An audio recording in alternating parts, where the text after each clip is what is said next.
پہلی دفعہ بھی بچہ دے گی نا تو یہی حال ہوگا اس کا. پہلی دفعہ میں کس نے بتایا؟ بھائی انسان تو اپنے بڑوں سے سیکھ لیتا ہے, سوسائٹی سے سیکھ لیتا ہے. آپ مرغی کو سب مرغیوں سے الگ کر کے بند کر دو, وہی پروسیس ہوگا. انڈا دے گی, انڈوں پہ بیٹھے گی, اس کو گھماتی رہے گی 12 گھنٹے سے تاکہ چاروں طرف سے ہیٹ ملے. 21 دن کے بعد چوزے نکلنا شروع ہوں گے تو ایک دم انڈے چھوڑ نہیں دے گی. اس کو پتا ہے ابھی ایک کی رپورٹ آئی ہے, باقی کی رپورٹیں کیا ہیں, باقی ہیں.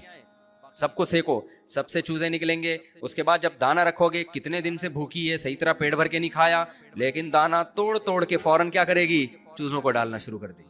کہاں سے سیکھا بھائی؟ سائنسدان اس کی لاجک پیش کرتے ہیں. ایکچولی ہوتا یہ ہے کہ یہ جو ہے نا ان کی جینز میں اور ڈی این اے میں یہ چیزیں شامل ہو جاتی ہیں. وہ تمہارے ماموں نے شامل کی ہیں ان کے ڈی این اے میں یہ چیزیں. کسی کی پھپھو آئی تھی جو اس کی ڈی این اے میں یہ چیزیں شامل کر کے گئی ہے. کہتے ہیں ایوالو ہوا ہے, یہ ایوالو اوپر سے چلا آ رہا ہے. بھائی یہ ایوالو کے سافٹ ویئر کس نے ڈال دیے ان کے اندر؟ ایوالو کے اگر ہوا ہے تو کس نے ڈال دیا ان کے اندر یہ سافٹ ویئر؟ خود بخود ہی ہوتا جا رہا ہے. بھائی خود بخود کچھ نہیں ہو رہا. ہاذا خلق اللہ. اللہ جب اپنی تخلیقات بیان کرتا ہے کہتا ہے ہاذا خلق اللہ, یہ میری پروڈکٹ ہے جو تمہیں نظر آ رہی ہے. فارونی ماذا خلق الذین من دونی, بتاؤ میرے علاوہ کس نے کیا بنایا ہے. کوئی ایسی ایک چیز تو لا کے دکھا دے. ہم کہیں گے اللہ ہم نے فراری بنائی ہے, ہم نے موبائل بنایا ہے. ہم کہہ سکتے ہیں اللہ ہماری بھی پروڈکٹ کوئی چھوٹی موٹی پروڈکٹ نہیں ہے. ہم نے راکٹ بنائے, ہم نے جہاز بنائے, ہم نے ہیلی کاپٹر بنائے, ہم نے میزائل بنائے, ہم نے پیناڈول بنائی جو سر کے درد کو کیا کر دیتی ہے. دوسری شادی کا بہترین علاج پیناڈول ہے. میرے پاس جو بھی آتا ہے نا, میں دوسری شادی کر کے پچھتا رہا ہوں اور سر میں درد ہو رہا ہے, بھائی 2 گولی پیناڈول کھاؤ, سر میں درد کیا ہو جائے گا, ختم ہو جائے گا. ہماری ایجاد کیا ہے؟ موبائل ہے. یہاں سے بیٹھو امریکہ میں بات کرو. اللہ کہتے ہیں ہاذا خلق اللہ, میں نے اپنی پروڈکٹ تمہیں بتا دی ہیں, بتاؤ میرے علاوہ انہیں کیا بنایا ہے. ہم روبوٹ پیش کر سکتے ہیں, کیا خیال ہے, ہم موبائل پیش کر سکتے ہیں.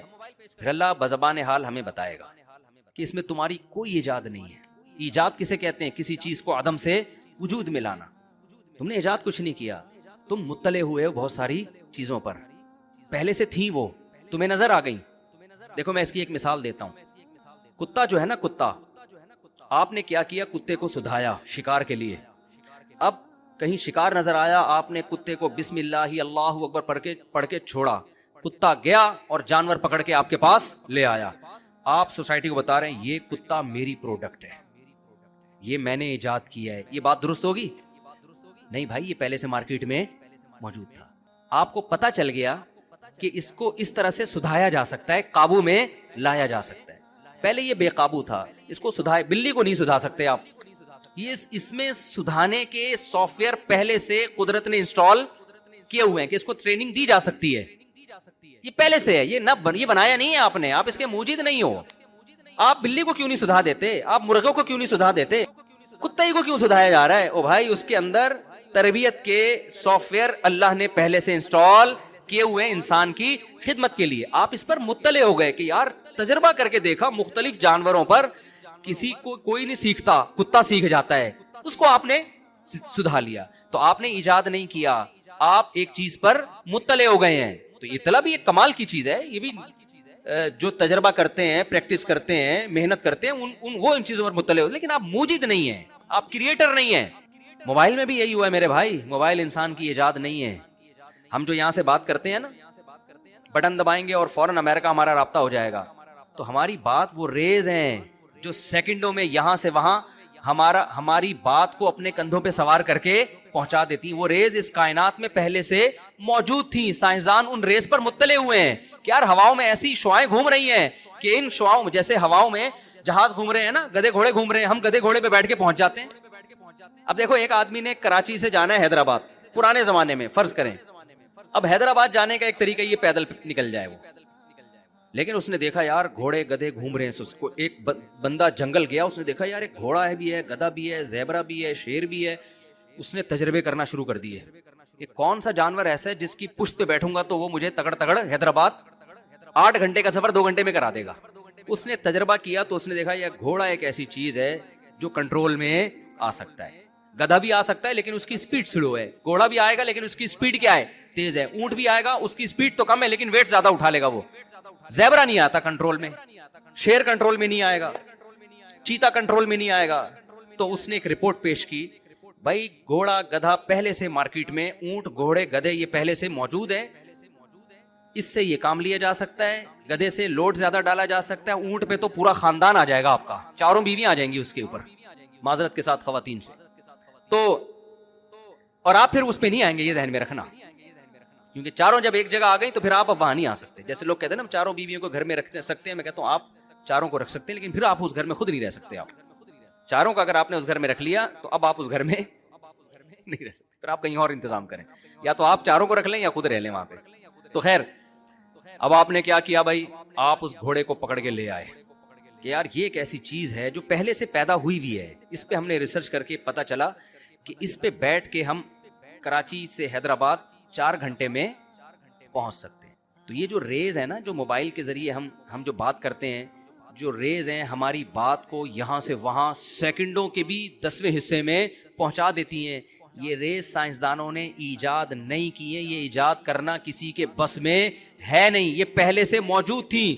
سائنس تجربے کرتی رہی اور وہ ریز آہستہ آہستہ دریافت ہوتی رہی. جیسے ایک سائنسدان نے پانی پہ سوئی رکھی نا, تو دیکھا گھوم گھوم کے ایک ہی طرف کو جا رہی ہے, نارتھ اور ساؤتھ کی طرف جا رہی ہے. اس نے کہا یار یہ کیا مذاق ہے, اس کو کون بتا رہا ہے؟ تو پتا چلا بھائی دریافت ہو گئی نا, نارتھ اور ساؤتھ پہ کیا ہے, مقناطیسی ریز ہیں, اور وہ 360 سال میں کیا کرتی ہیں, اپنا چکر مکمل کرتی ہیں. تو ان مقناطیسی ریز سے بہت سارے فائدے اٹھانا شروع کر دیے. تو ایسے ہی سائنسدانوں نے غور کیا تو پتا چلا بھائی ایسی ریز ہیں کہ اگر ان کو کنٹرول میں لایا جائے تو ہم اپنی بات کو یہاں سے وہاں بغیر کسی تار کے سیکنڈوں میں ہزاروں میل کا فاصلہ طے کر سکتے ہیں. تو جیسے گھوڑے کو قابو کیا جاتا ہے رسی کے ذریعے, رسی ایجاد کر کے کھونٹے سے باندھ دیا گھوڑا, تو اسی طرح ان ریز کو قابو کرنے کے لیے کیا ایجاد کیا گیا, cell phone, mobile phone. Mobile phone آپ کی بات یہاں سے وہاں نہیں پہنچاتا, موبائل فون ان ریز کو کنٹرول کرتا ہے, ان کو کمانڈ دیتا ہے, اور ایک خاص ترتیب سے. میں سائنسدان تو ہوں نہیں نا کہ میں آپ کو پورے طریقے سے بتاؤں.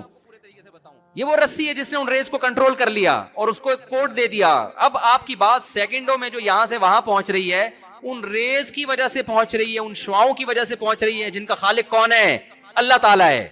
یہ پہلے سے پیدا شدہ چیزیں ہیں, یہ ساری انسان صرف قابو کر رہا ہے, کنٹرول کر رہا ہے. تو یخلق ما یشاء, جو چاہتا ہے پیدا کرتا. میں جب قرآن پڑھتا تھا نا پہلے بڑا حیران ہوتا تھا, اللہ تعالیٰ سمندری جہاز کو بھی اپنی ایجاد قرار دیتے ہیں, حالانکہ یہ تو انسان کی ایجاد ہے. وَلَهُ الْجَوَارِ الْمُنْشَآتُ فِي الْبَحْرِ كَالْأَعْلَامِ, اللہ کہتے ہیں جو سمندر میں پہاڑوں جیسے جہاز چلتے ہیں, یہ کس کے ہیں, اللہ کے ہیں. یا اللہ یہ تو ہم نے بنائے ہیں. یہ کس نے بنائے ہیں بھائی, یہ تو انسانوں نے بنائے ہیں, سائنسدانوں نے بنائے ہیں. تو یہ اللہ نے کہاں سے بنا دیے, جبکہ اللہ اس کی نسبت بھی کس کی طرف کر رہا ہے, اپنی طرف. کیوں کر رہا ہے؟ یہ لوہا کس نے بنایا بھائی, اللہ نے بنایا, جس میں پگھلنے کی صلاحیت ہے. پھر سمندر, پانی کا کام ہے ڈبونا. سمندر کے اندر یہ صلاحیت کہ اتنے زیادہ ویٹ کو اپنے سینے پہ اٹھا لے, پانی کے اندر یہ صلاحیت کس نے پیدا کی ہے, اللہ نے. پھر وہ ہوائیں جو اس بڑے سے بڑے جہاز کو دھکیلتی ہیں, یہ کس نے پیدا کی ہیں, اللہ نے. پھر وہ ڈیزل, پہلے ہواؤں سے چلتے تھے, اب ڈیزل سے چل رہے ہیں جہاز. وہ ڈیزل زمین کی رگوں میں کس نے پیدا کیا, بولو نا, اللہ نے پیدا کیا. وہ پیٹرول جو اس خام مال سے پیٹرول نکل رہا ہے, گریس نکل رہا ہے, ڈیزل نکل رہا ہے, مٹی کا تیل نکل رہا ہے, 20 قسم کی چیزیں نکل رہی ہیں. ایک چیز بھی انسان نے نہیں بنائی ہے, ساری کس کی بنائی ہوئی ہیں, اللہ کی بنائی ہوئی ہیں. اس لیے اللہ یہ کہنے میں سورہ رحمان میں حق بجانب ہے, وَلَهُ الْجَوَارِ الْمُنْشَآتُ فِي الْبَحْرِ كَالْأَعْلَامِ, جو پہاڑوں کی طرح جہاز ہے نا, جو تمہاری تجارت کا ذریعہ ہے. اگر یہ سمندری جہاز نہ ہوتے, اتنی مہنگائی دنیا میں ہوتی, اتنی مہنگائی کہ آپ کی سوچ سے بھی زیادہ. کیونکہ پھر آپ کو گندم کے 1000 کنٹینر منگوانے ہیں, ہوائی جہاز لا سکتا ہے؟ کتنے جہاز آئیں گے جو لے کر آئیں گے. میں تو پہلے پاکستان نیوی میں رہا ہوں نا, تھوڑا ڈاک یارڈ میں, تو وہاں میں نے بڑے بڑے جہاز دیکھے. ایک دفعہ ایک چائنا سے جہاز آیا, ہمارے لڑکوں نے کہا بہت بڑا جہاز آیا. میں جا کے دیکھا تو یہ کنٹینر ایسے لگ رہا ہے جیسے ماچس کی ڈبیاں نہیں ہوتی, جیسے بچوں کے کھلونے ہوتے ہیں نا ماچس کی ڈبیاں, اتنے بڑا کنٹینر, اتنے بڑے بڑے کنٹینروں سے جہاز بھرا ہوا ہے. پتہ نہیں اس میں گندم تھی, چاول تھا, یا چرس آ رہی تھی, کیا رہا تھا, اللہ بہتر جانتا ہے. کوئی بھروسہ نہیں ہے چرس آ رہی ہو. ایک دفعہ میں, ایک چکر میں اتنا مال اٹھا کے جہاز وہاں سے یہاں لے آتا ہے.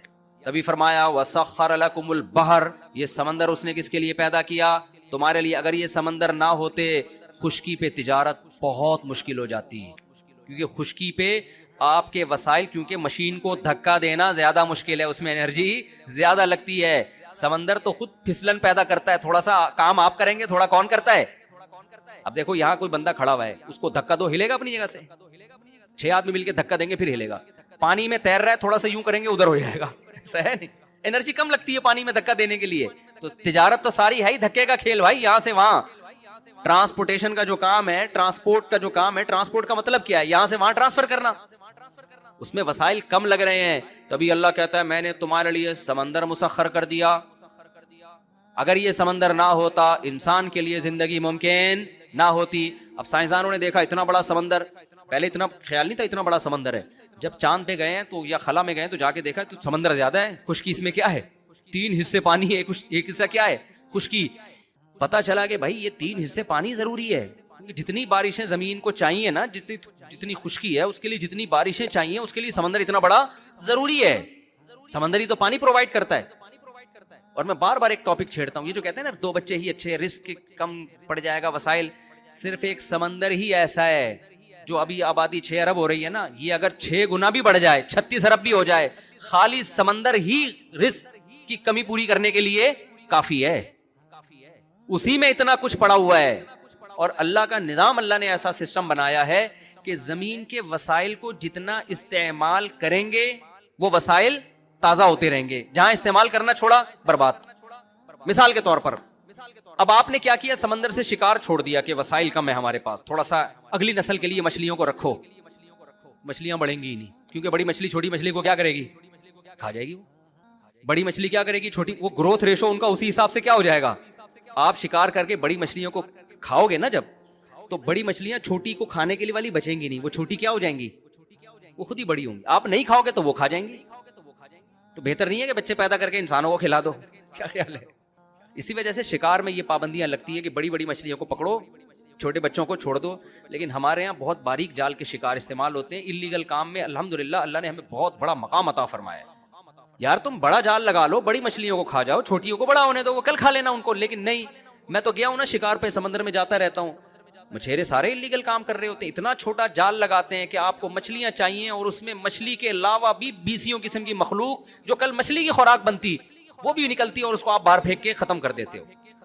اسی وجہ سے ہم ترقی نہ کر رہے ہیں اور نہ الحمدللہ کرنے کا ہمارے ہاں کوئی دور دور کا امکان ہے. جاپان کا تو ہم نے بڑا سنا ہوا ہے نا دنیا میں. جاپانوں ان میں مذہب نہ ہونے سے تو تباہ ہو گئے وہ لوگ, مذہب نہ ہونے سے تو وہ بیچارے اتنا کچھ کر کے بھی, لیکن کچھ کوالٹیاں دنیا کی قوموں میں بہت زیادہ ہے. اللیگل کام کا تصور نہیں ہے, اللیگل کام کا. میرے ایک دوست تھے, انہوں نے مجھے بتایا کہ وہ حلال, جاپان میں کوئی ادارہ تھا جو حلال اسٹیمپ لگاتا تھا گوشت پہ. میں نے کہا یار یہ امریکہ میں بھی حلال کے ٹھپے لگ رہے ہیں, تھائی لینڈ میں بھی لگ رہے ہیں, کوئی بھروسہ نہیں ہوتا کہ حلال ہے بھی یا نہیں ہے. اس نے کہا مفتی صاحب جاپان میں اگر کسی گوشت پہ حلال کا ٹھپا لگ گیا نا, سعودیہ کا ٹھپا مشکوک ہو سکتا ہے, جاپان کا ٹھپا مشکوک نہیں ہو سکتا, کیونکہ اللیگل کام کا وہاں تصور نہیں ہے. وہ یہ کہتے ہیں جیپنیز غیر مسلم ہونے کے باوجود کہ اگر ہم حلال کا ٹھپا لگائیں گے نا تو مسلمان اسکالرز کی نظر میں جو بالاتفاق جو گوشت حلال ہوگا نا اسی کو سرٹیفکیٹ ملے گا. جہاں شک پیدا ہو جائے گا جاپان ٹھپا نہیں لگائے گا, نہ لگانے دے گا. کاش ہم لوگ بھی قانون کے معاملے میں ایسے ہو جائیں. ہمارے ہاں اللیگل, ایک دفعہ میں شکار کے لیے گیا, وہ کیا کر رہے ہیں, بندوق سے گولی مار رہے ہیں یا کرنٹ دے کے نا نہر پہ شکار کر رہے ہیں. مجھے انہوں نے بتایا کہ یہ اللیگل ہے. میں نے کہا اللیگل ہے تو کیوں کر رہے ہو؟ کہہ رہے ہیں یار چھوڑو, لیگل اللیگل سے کیا ہوتا ہے. ہو کیا رہا تھا, جب وہ کرنٹ سے مار رہے ہیں, آپ کو کھانی مچھلی ہے اور ہر مخلوق رہی ہے پانی کی, جو پانی میں زندگی برقرار رکھنے کے لیے ضروری ہے. یہ قانون تو بھائی آپ ہی کے فائدے کے لیے ہے نا, کیوں اللیگل کام کر رہے ہو؟ نبی صلی اللہ علیہ وسلم نے فرمایا جس نے بلا وجہ چڑیا کو مارا, کھانے کے لیے نہیں ویسے ہی, اس نے بھی گناہ کیا. تو آپ نے کھانی مچھلی ہے اور ایک مچھلی کے چکر میں آپ سینکڑوں جانوروں کو ہلاک کر رہے ہو, جس سے مچھلیوں کی خوراک ختم ہو رہی ہے. تو یہ نقصان دہ ہے یا نہیں ہے؟ تو یہ اس بات کو ہمیں ایک دوسرے کو تکرار کرنا چاہیے, پھیلانا چاہیے. بھائی جو قانون ہمارے فائدے کے لیے بنا ہے ان قوانین کو ہمیں فالو کرنا چاہیے. یہ صرف حکومت کا حکم نہیں ہے, یہ ہمارے مذہب کا بھی حکم ہے. اللہ میاں نے جب ان مخلوقات کو ہمارے لیے پیدا کیا ہے اور کھانے کے لیے پیدا کیا, تو تمیز سے کھا لو گے تو کھاتے رہو گے, بدتمیزی کے ساتھ کھاؤ گے تو رزق کی کمی ہوگی. پھر الزام کس کو دو گے؟ اللہ کو. وہ اللہ کو الزام نہیں ہے. دیکھو آپ کے گھر میں 6 کوفتے پک رہے ہیں, کھانے آپ نے 2 ہیں, تو یہ بھی ویل للمطففین میں داخل ہے. اور آج یہ بہت ہو رہا ہے, ماں باپ اولاد میں ہو رہا ہے. یہ اولاد اپنے حقوق لینے کی باری آئے گی, اسلام کی لیبل لگائے گی. جب ابا کے حقوق دینے کی باری آئے گی تو پھر کلچر تو آج کل ابا کو مانتا ہی نہیں ہے. کلچر میں تو ابا اور دوست کیا ہیں؟ برابر ہیں. ابا تیز لہجے سے بات کریں تو بیٹے کو غصہ آتا ہے. کلچر تو یہی ہے. اسلام غصہ جاری کرنے کی ابا پہ اجازت بولو. اب وہ لاشور میں جائے گا نا جب بولو گے کہ نہیں دیتا تو یہ. تو میں جو اصل کہہ رہا تھا نا, میں خواتین کو ایک گزارش ہے میری, مرد کو نا یہ حدیث بار بار نوٹ کرے کہ نبی صلی اللہ علیہ وسلم کی موجودگی میں امی عائشہ نے برتن توڑا. یہ 2 حدیث مرد لوگوں کو میں بیان بھی کرے, اس سے اس کے لاشعور میں یہ چیز چلی جائے گی. جو بد اخلاق آدمی ہے نا, بدتمیز قسم کے, یہ سوچا کرو جب شادی نہیں ہوئی تھی تو کسی سٹائل میں بات کرتا تھا میں, وہ ریکارڈ کر کے رکھا کرو اپنے. میں جب نکاح پڑھاتا ہوں نا, دولہا سے کہتا ہوں قبول ہے تو کہتا ہے قبول ہے. میں کہتا ہوں بھائی اس اسٹائل میں قبول جس اسٹائل میں شادی کے بعد بات کرے گا بیگم سے. سمجھ میں آ رہی ہے بات؟ شادی کے بعد جس اسٹائل میں آپ کا جو لب و لہجہ ہوگا نا, وہ یہ نہیں ہوگا اتنی تمیز سے, گواہوں کو آواز ہی نہیں جا رہی قبول ہے کی. اسی طرح چیخو جس طرح بعد میں تم نے چیخنا ہے. پھر وہ ذرا زور سے بولتا ہے, پھر بھی اس اسٹائل میں نہیں بولتا جیسے بعد میں اس نے بولنا ہے آگے جا کے. تو آدمی کو چاہیے یہ 2 حدیثیں یاد کر لے, ہر مرد کو, اور دوستوں میں اس کو بتائے. اس کا بڑا فائدہ ہوتا ہے. ایک حدیث امی عائشہ نے برتن توڑا دوستوں کی موجودگی میں, آپ نے اس کی توجیہ بیان کی کہ غارت امکم, تمہاری ماں کو غیرت آ گئی, اور کوئی غصے کا اظہار نہیں کیا, برتن اٹھا دیا بس. تو یہ جو کہتے ہیں نا رکھ کے, کوئی دوست بیان کر رہا ہوں نا, میں نے تو رکھ کے چماٹ لگایا. اچھا وہ آگے یہ نہیں بتا رہا ہوتا پھر کھائے کتنے میں نے, وہ اسکپ کر رہا ہوتا ہے وہ. تو یہ حدیث آگے بتایا کریں. دوسری وہی دعوت والی, عزت کتنی دے رہے ہیں اپنی زوجہ کو. کتنے لوگ ہیں سعودی عرب میں جاب کر رہے ہیں, امریکہ میں جاب کر رہے ہیں, اللہ نے گنجائش بھی دی ہے, بھائی اپنی بیگم کو ساتھ لے کے جاؤ. وہ کہتے ہیں یار گزارا مشکل ہو جائے گا. سب گزارا تو مشکل ہو جائے گا, لیکن تمہاری شادی اس لیے تھوڑی ہوئی کہ بیگم یہاں رہے, تم اس کو کھلاؤ, صرف کھلانے کے لیے تھوڑی ہوئی ہے. زوجہ کا جو مطلب ہے, صاحبہ کہتے ہیں عربی میں, ساتھ رہنے والی.